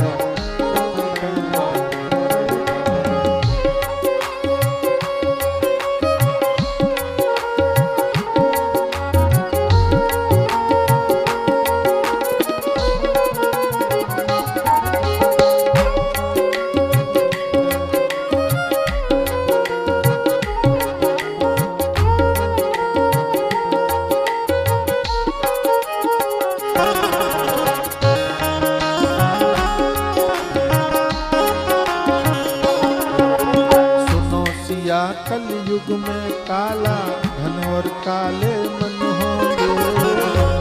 कलयुग में काले धन होंगे। अच्छा, काला धन के बारे में तो सुना होगा आपने। काला धन मोदी जी ने काले धन को सफेद करने के लिए नोटबंदी करवाई थी याद।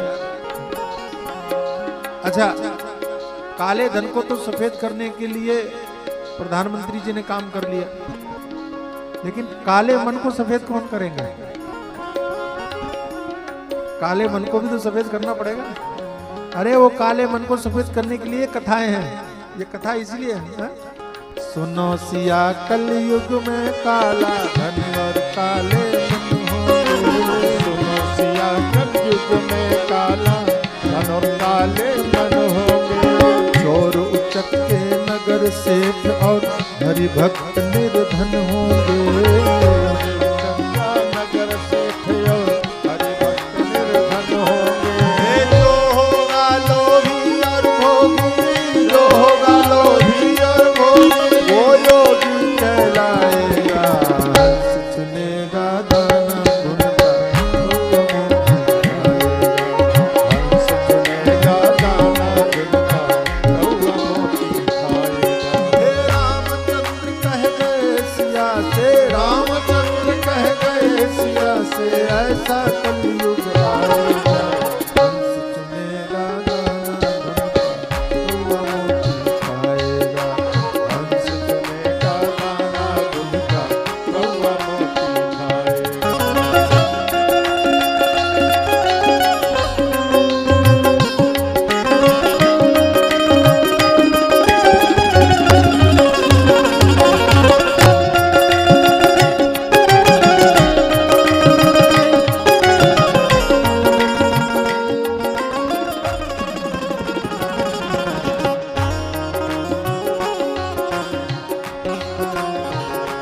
मंदिर सूना सूना होगा, भरी रहेंगी मधुशाला। मंदिर सूना सूना होगा, भरी रहेगी मधुशाला। हे मंदिर सूना सूना होगा, भरी रहेंगी मधुशाला। मंदिर सूना सूना होगा, भरी रहेगी मधुशाला। पिता के संग संग भरी सभा में नाचेंगे घर की बाला। पिता के संग संग नाचेगी घर की बाला। एक ऐसा कन्यादान पिता ही, जैसा कन्यादान पिता ही, कन्या का धन खाएगा। हंस चुनेगा दाना गुनका, चुनेगा दाना गुनका, कौआ मोती खाएगा। हे रामचंद्र कह गए सिया से, रामचंद्र कह गए सिया से, ऐसा कलयुग आएगा। हंस चुनेगा दाना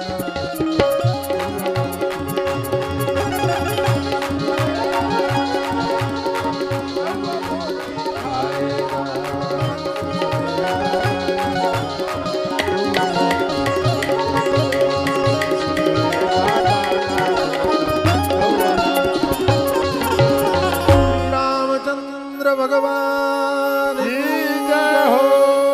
अनेक कलयुग में दोष बताए, बहुत कुछ होगा, लेकिन इसी बीच में एक बात कही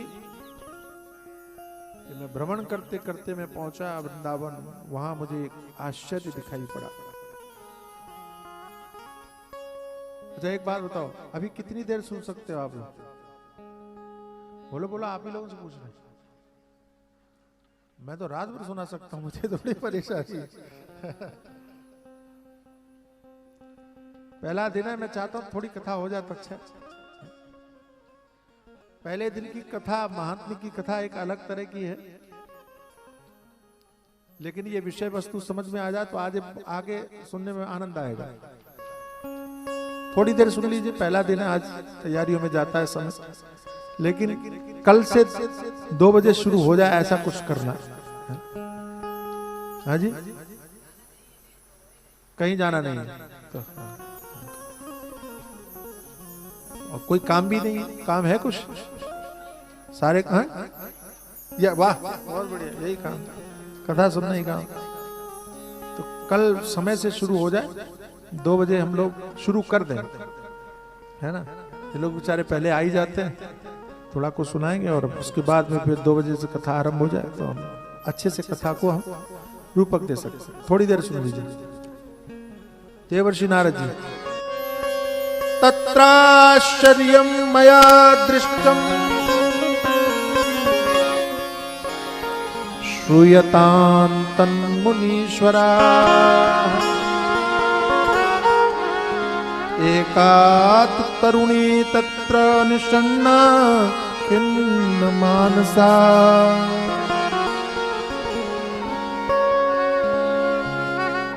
यामुनम तटमापन्नो यत्र लीला हरेरभूत, जहां भगवान ने यमुना के तट पर लीलाएं की थी, ऐसे वृंदावन धाम में मैं गया। देवर्षि नारद जी सुना रहे, लेकिन वहां मुझे एक आश्चर्य हुआ। मैंने देखा कि यमुना के किनारे कोई एक स्त्री बैठ करके दुखी होकर रो रही है। उसके पास दो युवक बेहोश मूर्छित होकर पड़े। कुछ महिलाएं पंखा झल के उसको सांत्वना दे रही। मैंने किसी को दुखी देखा तो रहा नहीं गया। नारद जी कहते हैं कि मेरे मन में दया का भाव आया। दया लागी कोमल चित्त संता,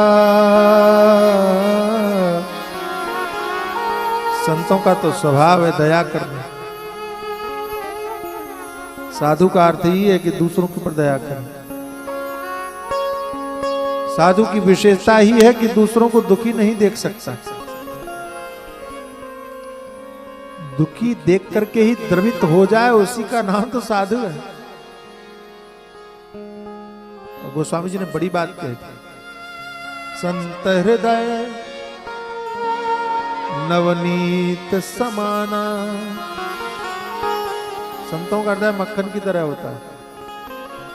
लेकिन तुलसीदास जी कहते हैं रुको जरा, कहा कविन पै कहा न जाना। कवियों ने कहा तो, लेकिन कह नहीं पाए।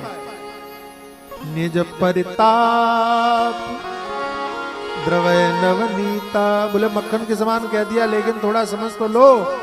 मक्खन तो तब पिघलता है जब खुद आंच लगती है, लेकिन महात्मा तो वो है जो दूसरों का दुख देख करके द्रवीभूत हो जाए, उसे साधु कहते हैं, उसे संत कहते हैं। पर दुख द्रवय संत सुखनीता। जैसे देवर्षि नारद जी ने देखा तो ठहर गए, और तभी कहते हैं उसी समय उस स्त्री युवती जो थी रो रही थी, उसकी दृष्टि संत के ऊपर पड़ी। जैसे ही महात्मा को देखा तो वो युवती भी दूर से चिल्लाने लगी, भो भो साधो क्षणम तिष्ठ। हे महात्मा जी रुक जाइए, रुक जाइए। क्या हुआ?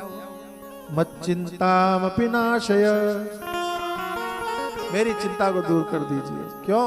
दर्शनम तब लोकस्य सर्वदा गहरम परम। महात्माओं के दर्शन तो संपूर्ण पापों के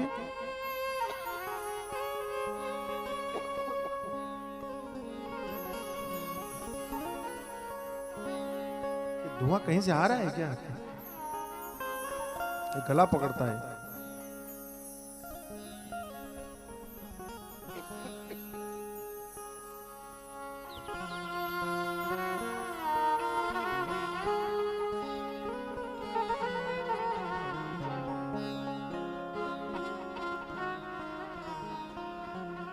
सर्वथा गहरम परम, संपूर्ण पापों को नष्ट करने वाले होते हैं। देवर्षि ने कहा ठीक है, तुम कौन हो पहले मालूम तो पड़े, परिचय तो तुम्हारा हो। कासितम काबिमौचेमा, तुम कौन हो? ये दोनों बेहोश मूर्छित पड़े, ये दोनों लड़के कौन है? ये देवियां कौन है? परिचय तो बताओ। और सबसे बड़ी बात, तुम्हारा दुख का कारण क्या है? दुखी क्यों? उस देवी ने कहा अहम भक्ति, मैं भक्ति। इमाऊ में तनयो मतऊ, ये दोनों मेरे पुत्र हैं। नाम क्या है? ज्ञान वैराग्य नामानऊ।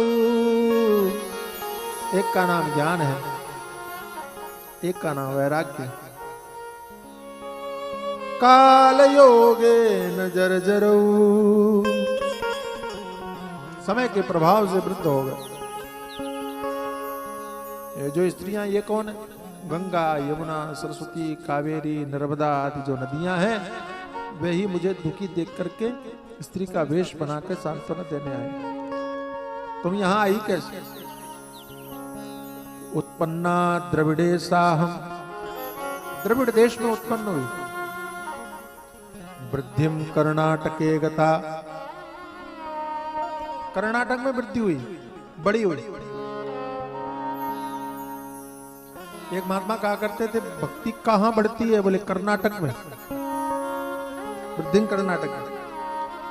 कर्नाटक का मतलब क्या होता है? बोले जिंदगी को जब आप नाटक बना लो तब समझो आप भगवान की भक्ति कर सकते हो।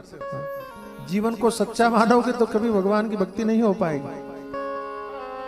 अभिनेता मान करके जीवन को जीना शुरू करो, तब आप ऐसा संभव कर सकते हो। और एक और बात कही कि भक्ति कब बढ़ती है, तो कहा अपना धर्म का कर्म करते रहो, कर न अटक। लेकिन कर्म में अटको नहीं तो आप भक्ति को कर सकते हो, तो भक्ति बढ़ सकती है। वृद्धि कर्नाटक एकता। और क्वचिन क्वचिन महाराष्ट्र, कहीं कहीं महाराष्ट्र में मेरी वृद्धि हुई। गुर्जरे जीर्णताम गता, गुजरात में जाके मैं बूढ़ी हो गई क्योंकि पाखंड बहुत बढ़ गया था वहां, ऐसा बताया। मैं वृंदावन में आई तो मैं पुनः यौवन को प्राप्त हो गई, लेकिन मेरे बच्चे बूढ़े हो गए, क्योंकि यहाँ भक्ति को तो महत्व देने वाले बहुत हैं, ज्ञान वैराग्य को महत्व देने वाला कोई नहीं है। मैं दुखी हो गई। अब मेरे पुत्र स्वस्थ हो जाएं तो मैं सदैव के लिए इस वृंदावन को छोड़ के चली जाऊंगी। इदम स्थानम परित्यज्य विदेशम गम्यते मया, मैं इस स्थान को छोड़ के चली जाऊं। तात्पर्य क्या हुआ? तात्पर्य यह हुआ कि भक्ति वहां भी नहीं रह सकती जहां भक्ति न को महत्व देने वाले लोग न हो, और भक्ति वहां भी नहीं रह सकती जहां ज्ञान वैराग्य को महत्व देने वाले न हो। ये तीनों की तृप्ति है। भक्ति भी होनी चाहिए, ज्ञान भी होना चाहिए, वैराग्य भी होना चाहिए। सबका अपना अपना महत्व। जो लोग ज्ञान को महत्व देते हैं, भक्ति आदि की निंदा करते हैं, वे भी बुद्धिमान नहीं है, मूलतः वो ज्ञानी है ही नहीं। और जो केवल ज्ञान को महत्व देके भक्ति आदि की निंदा करते हैं, वे ज्ञानी नहीं है। और जो भक्ति की प्रशंसा करके ज्ञान की निंदा करते हैं, मूलतः वे भक्त नहीं है। क्यों? स्वयं देवर्षि नारद जी जो भक्ति के आचार्य कहे जाते हैं, उन देवर्षि नारद जी ने कहा वादो नावलंब्य, भक्त को विवाद नहीं करना चाहिए। और जो ज्ञान को कमजोर दिखाने के लिए, भक्ति को श्रेष्ठ दिखाने के लिए वाद विवाद के चक्कर में पड़ते हैं, वो भक्त कैसे हुए? वो भक्त हो ही नहीं सकते। प्रपंच से दूर होकर तीनों को महत्व देना चाहिए, तीनों का समन्वय किया जाना चाहिए। ये भागवत का उद्देश्य है, दिखाया। देवर्षि नारद जी ने ध्यान धर करके देखा तो मालूम पड़ा कलयुग के कारण भक्ति को यह समस्या आई है। क्षण मात्रेण तज्ज्ञात्वा वाक्य मुचे मुनीश्वर। नारद जी ने कहा कलयुग के कारण ऐसा हुआ। तो भक्ति ने कहा महाराज कलयुग को तो महाराजा परीक्षित ने जीवित छोड़ा, महाराजा परीक्षित मार देते उसको तो आज ये समस्या नहीं आती। और चलो छोड़ो परीक्षित को, ये भगवान नारायण भी देख रहे हैं कि कलयुग में इतने दोष हैं, तो भगवान नारायण इसको समाप्त क्यों नहीं कर देते? उनको मिटा देना चाहिए। उसके कारण अधर्म बढ़ रहा है तो उसको जिंदा क्यों रखा हुआ है? दोनों बातें पूछी और दोनों का बहुत सुंदर समीचीन उत्तर दिया। यद फलम नास्ति तपसा न योगेन समाधिना तत्फलम लभते सम्यक कलऊ केशव कीर्तनात्। नारद जी ने कहा परीक्षित मार देते, लेकिन कलयुग में एक गुण देख करके मारे नहीं। कौन सा गुण? तो कहा कि जो फल तपस्या के द्वारा, योग के द्वारा, समाधि के द्वारा प्राप्त नहीं किया जा सकता, वो संपूर्ण फल केवल और केवल कलयुग में भगवान के नाम का संकीर्तन करके प्राप्त किया जा सकता। ये सबसे बड़ा फल था, इसलिए नहीं मारा। और भगवान क्यों नहीं समाप्त कर देते? अयम द्वियुग धर्मो ही वर्तते कस्य दूषण। मैं एक बात कहा करता हूं कि रात जो है ना, रात अच्छी नहीं मानी जाती। दिन में आदमी सारे काम कर सकता है, रात के अंधेरे में काम करने में दिक्कत आती है। तो रात बुरी है, ठीक नहीं है। लेकिन क्या कभी आपने भगवान से यह कहा कि हे भगवान रात क्यों बनाई? रात को खत्म कर दो, 24 घंटे का दिन बना दो, ऐसी प्रार्थना कभी किया? नहीं किया। रात में कितनी भी परेशानी आती है, लेकिन उसके बाद में भी आपने भगवान से रात को मिटाने की प्रार्थना नहीं की। क्या किया? रात से बचने का उपाय किया। बात आ रही है ना समझ में? आपने भगवान से रात को मिटाने की प्रार्थना नहीं की, क्या किया? रात से बचने का उपाय किया। हमारे शास्त्र भी यही कहते हैं। इसी प्रकार से आप भगवान से कलयुग को मिटाने की प्रार्थना मत करो, कलयुग से बचने का उपाय करना चाहिए। अच्छा, रात आती है तो आपके घर में अगर बिजली का कनेक्शन है, लाइट की व्यवस्था है, तो रात के आने पर आपको कोई परेशानी है? लाइट है तो आपको क्या परेशानी? ऐसे ही कलयुग की रात आने पर भी आपके यहाँ धर्म के प्रकाश की व्यवस्था है, ज्ञान के प्रकाश की व्यवस्था है, सत्संग के प्रकाश की व्यवस्था है, तो आपको कलयुग की रात से भी डरने की आवश्यकता नहीं है। रात से उन्हीं को भयभीत होना चाहिए जिनका प्रकाश से संबंध नहीं है, उजाले की जहां पर व्यवस्था नहीं है, उनके लिए तो रात भयानक हो सकती है। जिनके घर में उजाले की व्यवस्था है उनको रात से डरने की जरूरत नहीं पड़ती।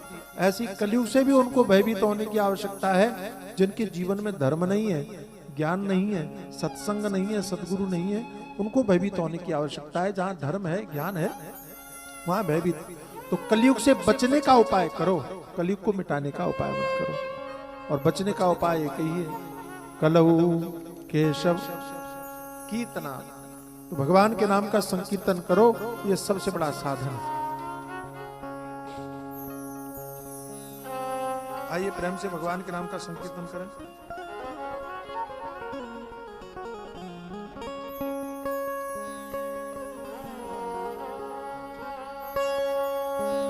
ये कीर्तन करेंगे और आज कथा को कीर्तन के बाद आरती करके विराम देंगे। आज एक तो थोड़ा माइक भी गड़बड़ कर रहा है, थोड़ा सुधार लेंगे कल तक, थोड़ा धुआं भी हो रहा है। कल हम लोग 2 बजे से कथा शुरू करेंगे, ठीक है? सारी व्यवस्थाओं को देखते हुए। तो पहले ये भजन गाएं, कृष्ण, इसमें नाम ही नाम है भगवान का, कुछ नहीं है और। कृष्ण वासुदेव हरि, समझ में आ रहा है ना? आपको गाना है, बोलना है, ये जीव से भगवान का नाम लेना है। श्रीमद् भागवत में आता है, श्रीमद् भागवत में आता है कि भगवान का नाम स्मरण करे, कुत्ते का मांस खाने वाला व्यक्ति भी श्रेष्ठ हो जाता है। तो बड़ी बात कह रहा हूं। अहो बत स्वपचो तो गरियान, यज्जुवाग्रे वर्तते नाम तुभ्यम। स्वपच वही जो मैंने बताया, भगवान का नाम ले तो पवित्र हो जाता है। इसलिए आप हृदय से भगवान का नाम स्मरण कीजिए, बोलिए, प्रेम से गाइए। कृष्ण वासुदेव हरि, कृष्ण वासुदेव हरि, कृष्ण वासुदेव हरि, कृष्ण वासुदेव हरि, कृष्ण वासुदेव हरि, कृष्ण वासुदेव हरि, कृष्ण वासुदेव हरि, कृष्ण कृष्ण मुकुंद जनार्दन, कृष्ण कृष्ण मुकुंद जनार्दन, कृष्ण कृष्ण मुकुंद जनार्दन, कृष्ण कृष्ण मुकुंद जनार्दन, कृष्ण गोविंद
मुरारे मधुसूदन गरुण गमन करारे मधुसूदन गरुण गमन करारे मधुसूदन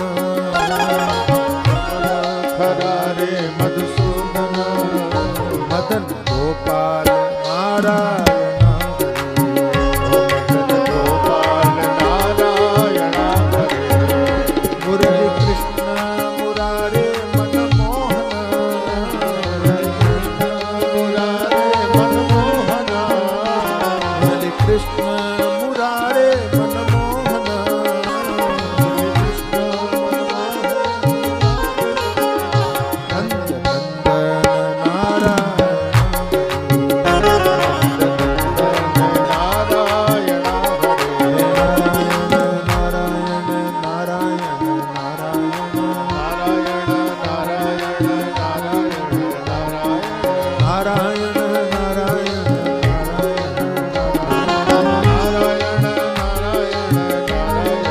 नारायण कृष्ण वासुदेव हरे कृष्ण वासुदेव हरे कृष्ण वासुदेव हरे कृष्ण वासुदेव हरे कृष्ण वासुदेव हरे कृष्ण वासुदेव हरे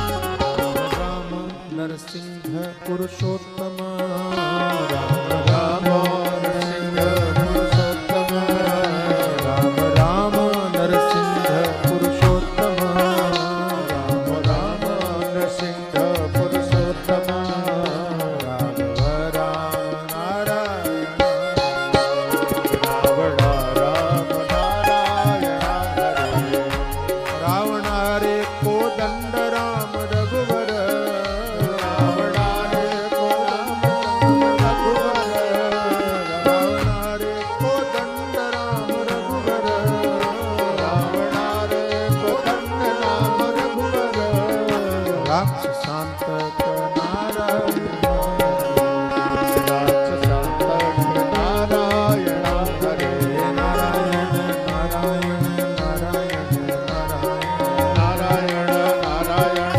नारायण नारायण नारायण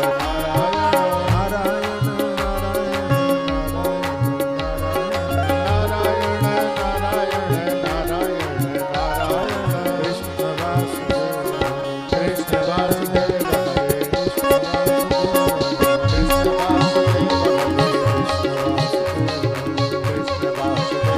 वासुदेव हरे कृष्ण वासुदेव हरे कृष्ण वासुदेव हरे कृष्ण वासुदेव हरे कृष्ण वासुदेव हरे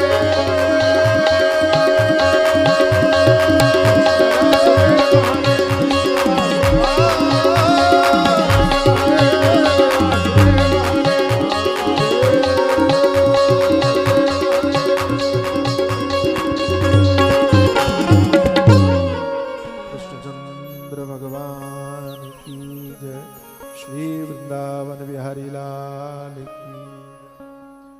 तो आज कथा का शुभारंभ हो गया। कल से समय से कथा करेंगे।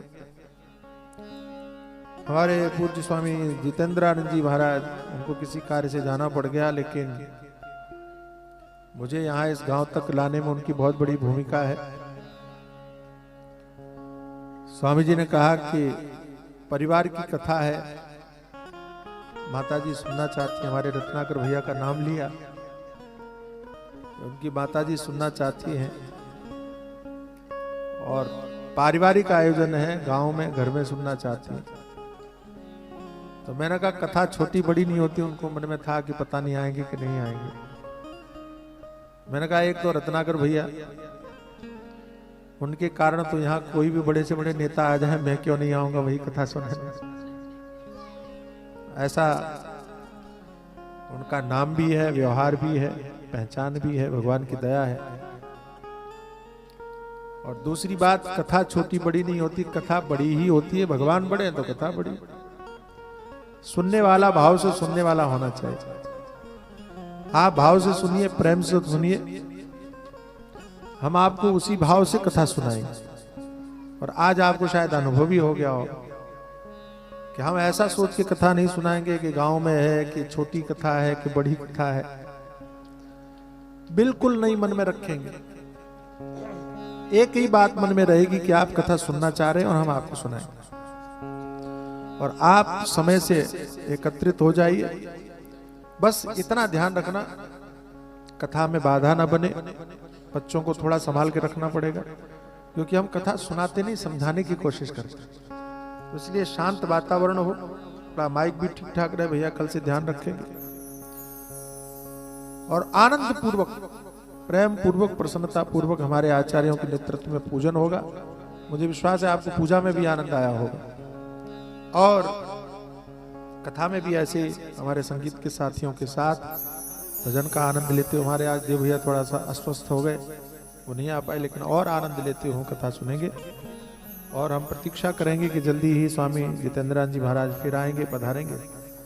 और रत्नाकर भैया भी जल्दी आएंगे ऐसा। हाँ जी, सब लोग मिलकर के आनंद लेंगे कथा। सदगुरुदेव भगवान की। सब लोग खड़े हो जाएंगे, आरती करेंगे।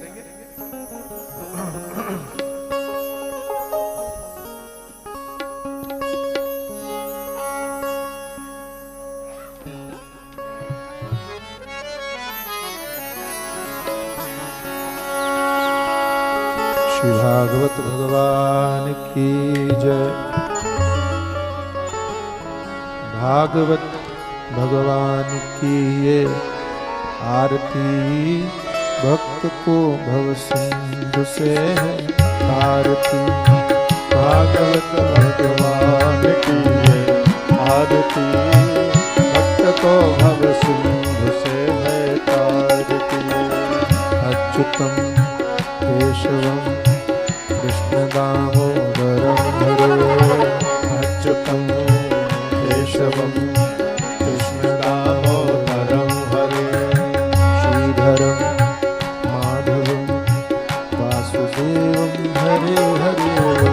श्रीधरम माधवम वासुदेवम हरे हरे। यह अमर ग्रंथ, यह मुक्ति पंथ, यह पंचम वेद निराला है। यह पंचम वेद निराला है, ज्योति जगाने वाला।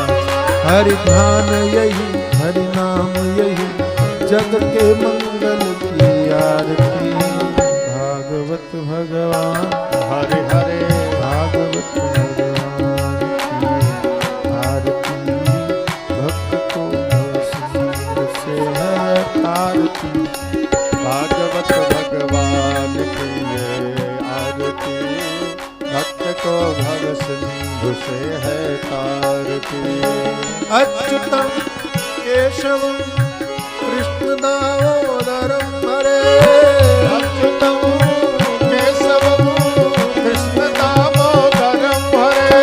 श्रीधरम माधवम वासुदेवम हरे हरे।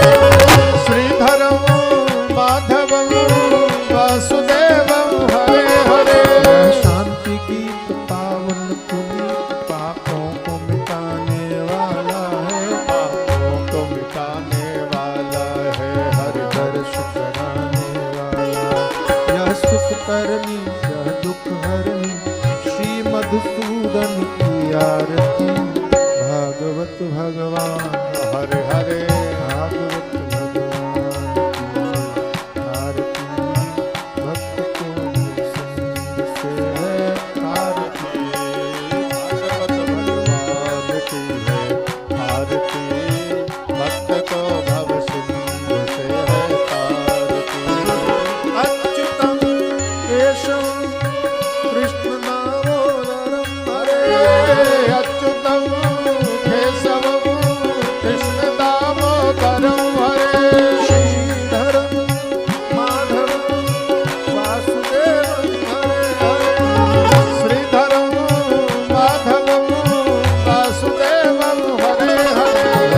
मधुर बोल जग पंथ खोल, सन्मार्ग बताने वाला है, सन्मार्ग बताने वाला है, तुमको बनाने वाला। श्री राम यही घनश्याम यही प्रभु की महिमा की, आरती भागवत भगवान हरे हरे भागवत भगवान की आरती,